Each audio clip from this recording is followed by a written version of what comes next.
Building Powerful Humans. What's up, guys? Just a little rundown on 18.1, open workout 18.1. We had a great party tonight at the gym here at Solar Crossfit. We had a phenomenal showing of Mitch and Fallon and Kat throwing down on this workout right as soon as it was announced. Great job, you guys. You did awesome. Here's a couple tips for you guys. I just got done with this workout. Tip number one is cruise the dumbbell. Okay, I'm going to show you what that looks like. Cruising the dumbbell, what I mean by that is this. First of all, if you're not hook gripping the dumbbell, you're silly. So do that. Hook grip the dumbbell. What that looks like is you put your thumb down, finger over. So thumb down, finger over. All right, from there, here I go. So remember, don't get no rep, right? Stand up all the way with it first, and then go into your reps. All the way overhead. Remember, it doesn't count. Woo, I got the speed wobbles, or just wobbles.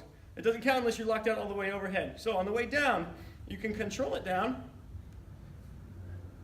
or what I would recommend is dumbbell snatch style it, or kettlebell snatch style it, and just swing that sucker on down, boom, right to it. Right down, boom, right to it. All right?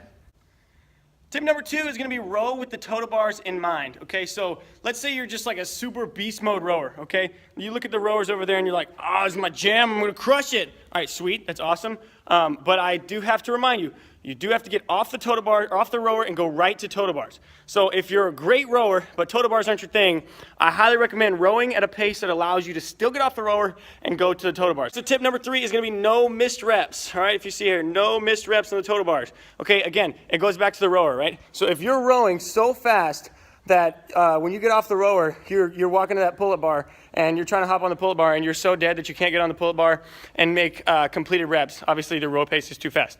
The other side of that is thinking about this. So if you go to get the pull-up bar, you get off the rower and you come in to get on the pull-up bar and your attempts start looking like this. You get your first one and then the second one's like, okay, keep in mind, that's wasted energy. So what I would recommend you to do instead then is if you don't know for a fact you're gonna get that rep, then do a single and come down, okay? You're better off, I'll show you what it looks like. You're better off hopping up there, doing one rep, come down, hop right back up there, go into your next rep, then trying to do 2 reps in a row, and then you end up doing 1.5, and now you've gotten 1 rep, and you've spent the energy of 2 reps, okay? It doesn't make sense. So save your energy and conserve it in a way that makes sense for you. Okay, so again, quick rundown on that, right? Tip number one is cruise the dumbbell. Tip number two is row with the dumbbell, or with the total bars in mind. And tip number three is no missed reps on the total bars. You don't want to waste any energy that you don't have to. This is a really fun workout. I enjoyed it a lot.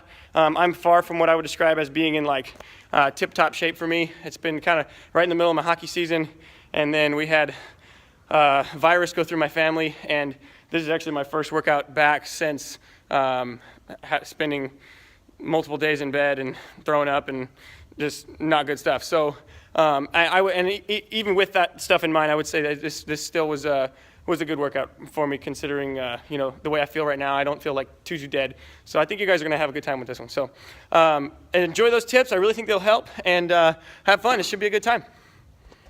Okay, I lied. I have one more thing I just wanted to mention as well. Okay, this whole workout, at no point in time did I ever put my feet in the straps. Okay, why? Applied Mechanics 101 right here. We want to make sure that our movement uses all the tissues that it needs to use and doesn't use tissues that are unrelated to successfully performing the movement that we need to. Okay, so with that, with a rower, it looks like this. Most common thing I see whenever people are rowing is they like to pull back so far. They like to pull back so far that they're laid out really far, and they're basically doing a sit-up to pull themselves back up to go make their next stroke. Right? Look how far I'm laid out so I can really pull hard, and then I do this sit-up thing to get myself back up. Well, guess what? I'm about to do a zillion sit-ups during this workout over here on the pull-up bar. So save your core. I highly recommend saving your core. The way you do that is keep your torso positioning slightly more upright. There's no reason to use these straps because at no point in time will you be pulling so far back in that angle that you're going to need to save your feet and keep you from pulling off. Instead, lean forward, drive your heels hard, pull into a good strong position, all right? And then the pull back into a straight position to go back to your catch again is brief. It's so brief that it doesn't even affect your core at all, right? Again, at no point in time during this workout did I use straps. So I went here, drive hard, pull to extension, and then I return right back, again initiating with my arms. I go to here, pull back, initiating with my arms. Well, guess what? For this workout, I get done, boom, I'm off. Right away, I'm going to my total bars, right? I finish up with my dumbbell, right? Complete my dumbbell, I come over, and I'm off and I'm going, right? There's no details to getting my feet set. You may think to yourself, well, I'm really good at getting in and out of the rig. That's fine, but I'm just telling you, I never rode over 900 as my pace on this thing, and I had no problem getting through 10 rounds comfortably at a not very fit me. So, not that I'm saying that what you need to do is be like me, but what I'm saying is everybody know where you're at, no matter where you're at, can benefit from some of these tips, and I highly recommend giving them a try. So no straps, make sure you're rowing at a pace that allows you to go quickly and not waste time, but still allows you to get on the pull-up bar and be efficient with your total bars, right? Because a lot of times that's where the stink's gonna be on this one, is the total bar. So anyway, there's that. Good luck.